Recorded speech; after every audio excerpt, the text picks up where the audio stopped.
First time I saw him, he was being interviewed by Walt Drenth as a high school senior in Walt's office. And I looked in and said hello and left. And after Alex left with his parents, I went into Walt's office and I said, "Why are you recruiting a ninth grader?" Or what? That kid can't be past ninth grade. He was super young looking, not anywhere near shaving, not even close. In fact, I thought he was 13 or 14. But he did mature, finally, and ended up having a pretty good running career here, actually.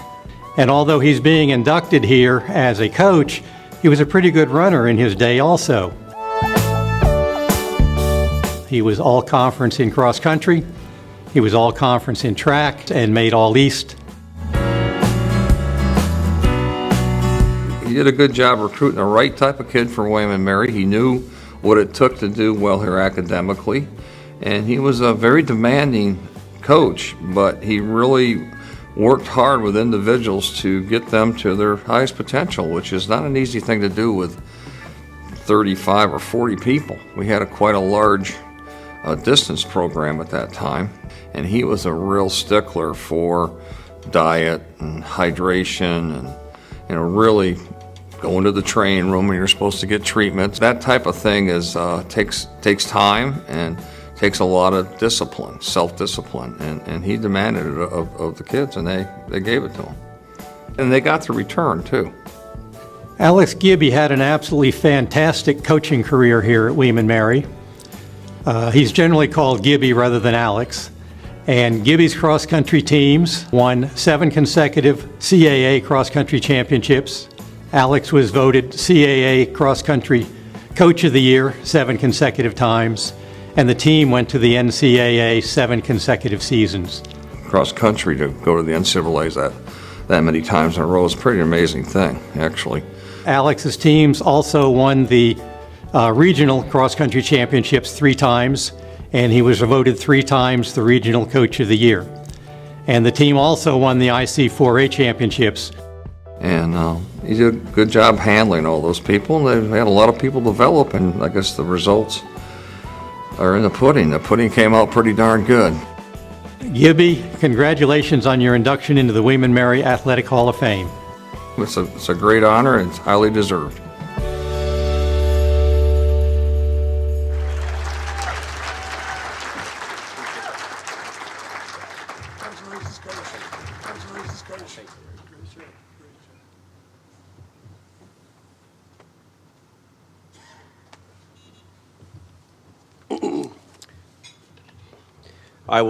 I promise that this will be short. There's really only 2 things I'm ever good at talking about. That's my teams, and as my friends know, myself. And obviously, at this point, this is not the opportunity to talk about myself. With a lot of our inductees, they obviously are entering into the Hall of Fame based on their own performances. My induction, I think, is entirely based on the efforts, the ambition, the work ethic, and the discipline of the young men that I had the fortunate opportunity to coach. And so, for me, it's a little bit more about thank you than it is about talking about myself, so you're going to have to bear with me here. A couple groups I just want to thank really quick. First of all, my parents, who Mike and Barbara are here in the front here. They have been with me every step of the way. In fact, the only reason I started running cross country was my dad literally browbeat me into going out for cross country for a month before I actually agreed to, and then made me stay on the team for 4 months. You're not allowed to quit, but it was just an important lesson.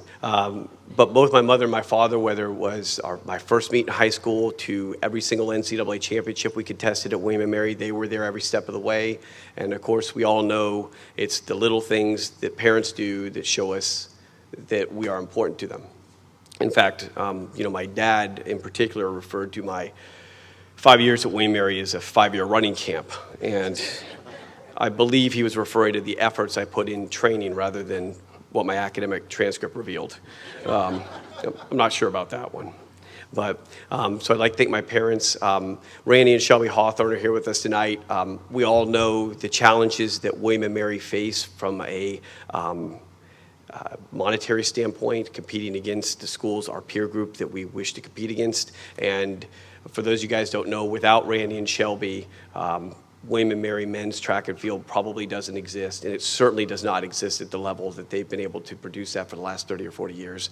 And so I give my heartfelt thanks for the opportunities they've extended, and certainly creating the William and Mary track and field family.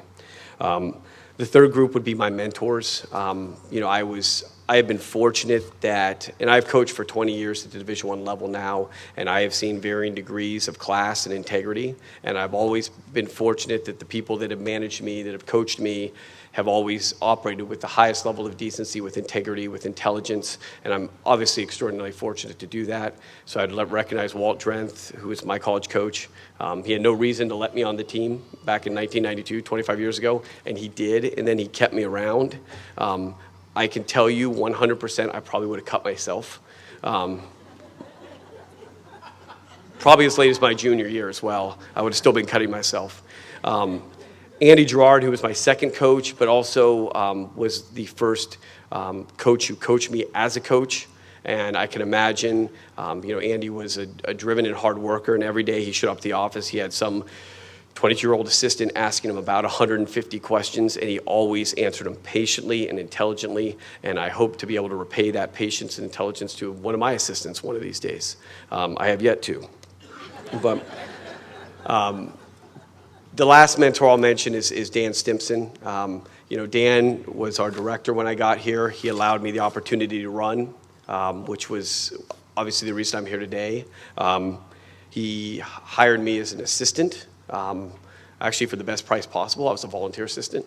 And then hired me again as the head coach back in 2003. And we all know that we make mistakes in life, but Dan had the opportunity to make that mistake 3 times, and I'm, of course, extraordinarily thankful for him for that. And Dan is in our track and field community is a legend. And you talk about a man that is operated with integrity and intelligence and class in everything he does, and that's Dan Stimpson. So you make me tear up here, big guy. And of course, the second most important group will be the athletes, and I have a few of them here. Ed Moran, who was an inductee last year, Crystal Landry, better get in here in the next few years, and a few others that have been that I've been very fortunate to coach. I coach men's and women's distance runners, middle distance runners. It's an endurance sport. There's no rest built in. The work they do over the time given is relentless, and it takes a really special personality to buy into what I offer, and they have done so unequivocally, and I am very thankful that I had the opportunity to work with them. And then the last person I'll thank is my wife. Obviously, Kathy has a little different perspective in that I ended up coaching her as a postgraduate, and she has been a coach herself for many years. But for someone that's been my wife, my love, the mother of my children, my best friend,